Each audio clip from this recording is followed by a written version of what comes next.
Dès le début, lorsque j'ai fait de la photographie le principal médium de mon travail artistique, je me suis intéressé à la nature même de la photographie. Et ce qu'on appelle généralement les sujets m'apparaissait comme secondaire.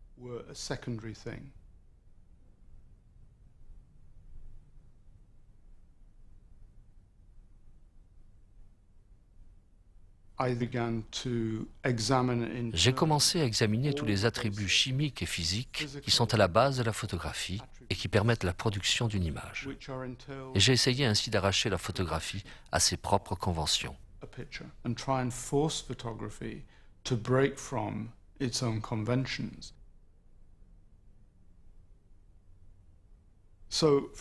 Par exemple, il y a un travail que j'ai fait en 1970 et qui s'appelle « 60 secondes de lumière ».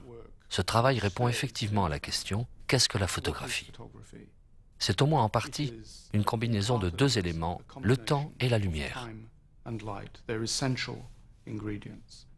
Donc, le sujet est le chronomètre que le photographe utilise dans la chambre noire. Ce chronomètre a une face noire et une aiguille des secondes dont la pointe est de couleur claire.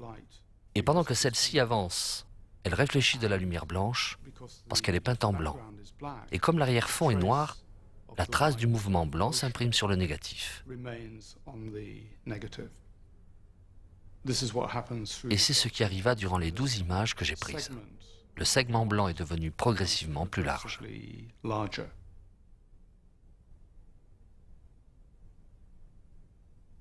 Finalement, tout ceci devient un travail de réflexion qui donne des informations sur lui-même, mais qui montre aussi clairement les moyens de sa propre production.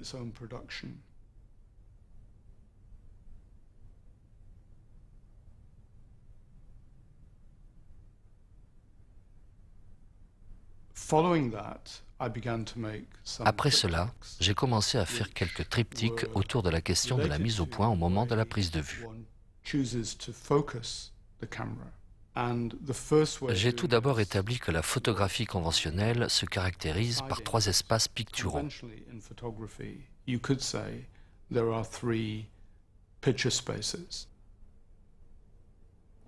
À l'intérieur du champ de vision qu'elle propose, nous faisons normalement une séparation entre l'avant-plan, le plan moyen et l'arrière-plan.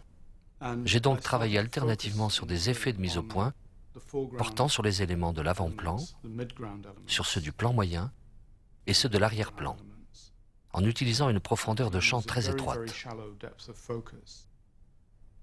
Ainsi, chacune de ces images passe à tour de rôle du net au flou et du flou au net jusque dans l'arrière-fond. De la sorte, nous conservons la capacité de comparer et d'opposer en même temps des effets simultanés.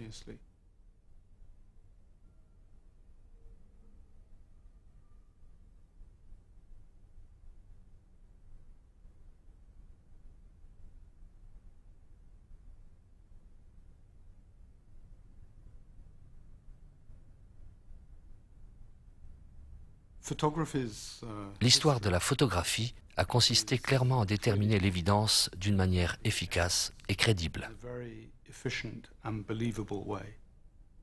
Il y a toujours la photographie qui fait son travail conventionnel et historique, consistant d'une part à enregistrer les choses d'une façon objective, mais d'autre part et en même temps à les saisir à travers un ensemble de dispositifs de fiction. La photographie en noir et blanc, après tout, est entièrement une fiction. Cela ne correspond en rien à la manière dont nous percevons le monde.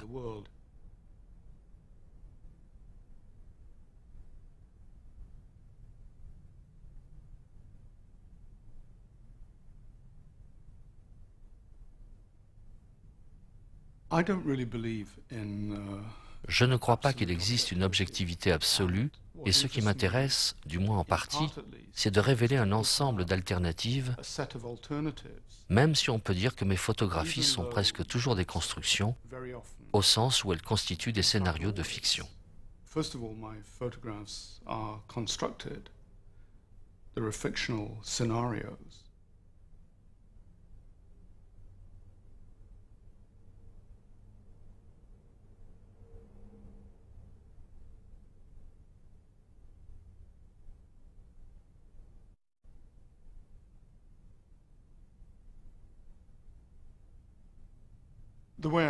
En général, je travaille selon les mêmes principes. Vous ne me verrez donc jamais me promener avec un appareil photo. Ce n'est pas ma manière de faire. Je commence assis à une table avec du papier, un crayon, et je me sers d'une machine à écrire mécanique, pas d'un ordinateur. J'essaie de faire des schémas, des plans, et je rédige quelques lignes pour faire une sorte de séquencier de mon travail. Ce qui est aussi une manière de me persuader de la vraisemblance des scénarios que je bâtis.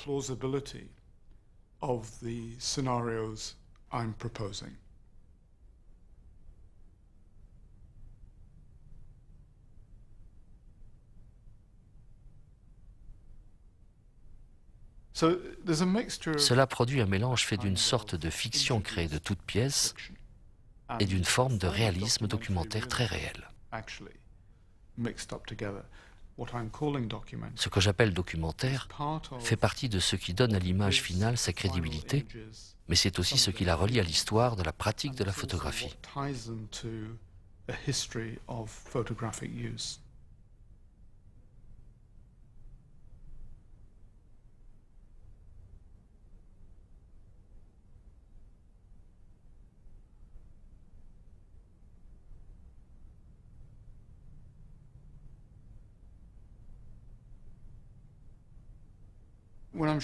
Lorsque je fais mes prises de vue définitives, j'utilise en général un appareil de moyen format, 6.6 ou 6.7.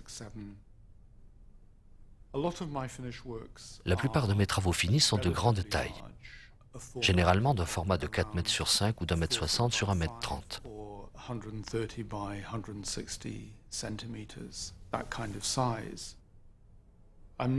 m. Je suis intéressé par l'image en tant que telle, mais surtout par sa présence objective en tant qu'objet. Et sur le plan de la présence physique, cela crée toujours quelque chose auquel il faut se confronter, contre lequel il faut lutter.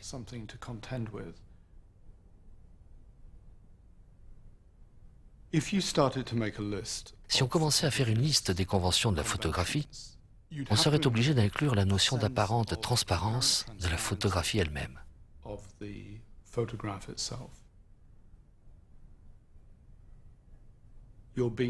Elle vous donne l'illusion d'un autre espace, d'un autre temps.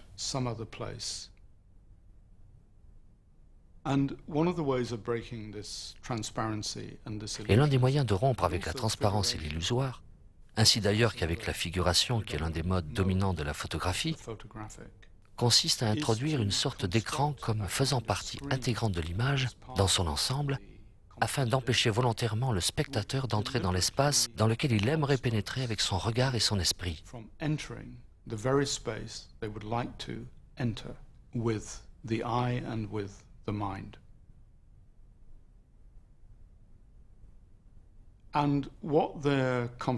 Et ce avec quoi il se retrouve à l'intérieur de cet espace, qui est habituellement la partie la plus grande et la plus centrale de l'image, devient de l'opacité plutôt que de la transparence. An opacity rather than a transparency.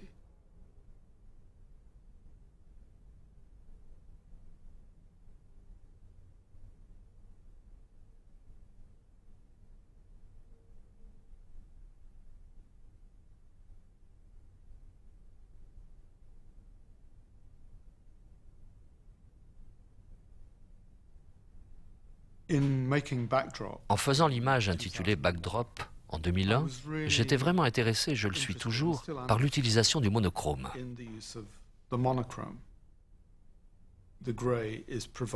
La couleur grise provient d'un rouleau de toile de fond standard utilisé par les photographes, dans ce cas-là un gris médium.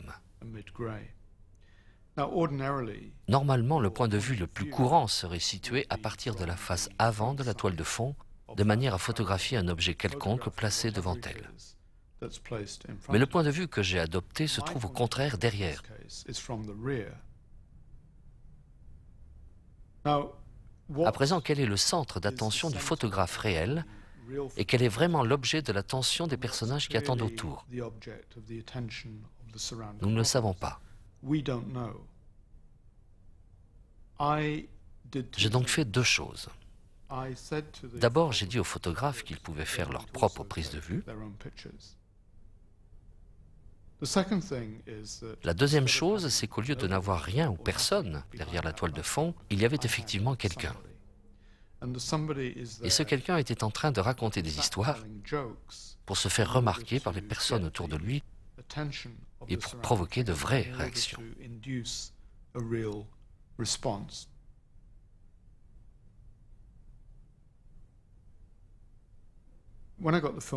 Plus tard, quand j'ai développé le film pour choisir l'image que j'avais envie d'utiliser, il s'agit de la vue numéro 11 sur la planche contact, j'ai aussi demandé aux vrais photographes de développer leur pellicule.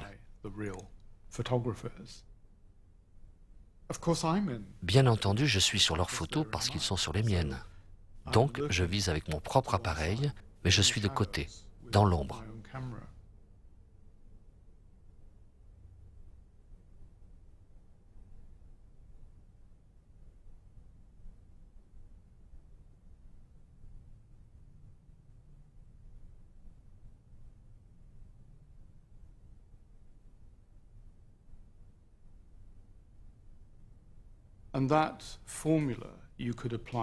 Le constat qu'on pourrait appliquer à un certain nombre de mes travaux est l'idée du dépositionnement, d'un déplacement du centre et de la périphérie, de l'opaque et du transparent, du figuratif et de l'abstrait, et très souvent aussi du monochrome et du multicolore.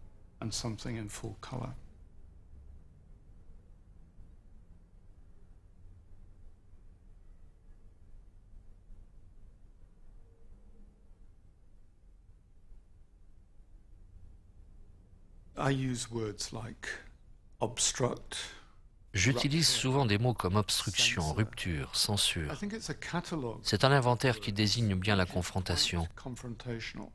Et je pense qu'il s'agit pour moi de confronter les idées reçues du spectateur à une autre approche de l'image.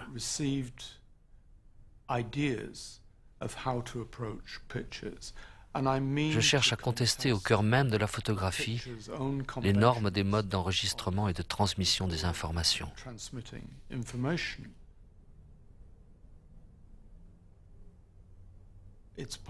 Je crois que cela fait partie de mon caractère, que je me sente toujours obligé de demander pourquoi. Pourquoi est-ce que ça devrait être comme ça? Et pourquoi est-ce que ça ne pourrait pas être autrement? C'est ainsi que je vois les choses.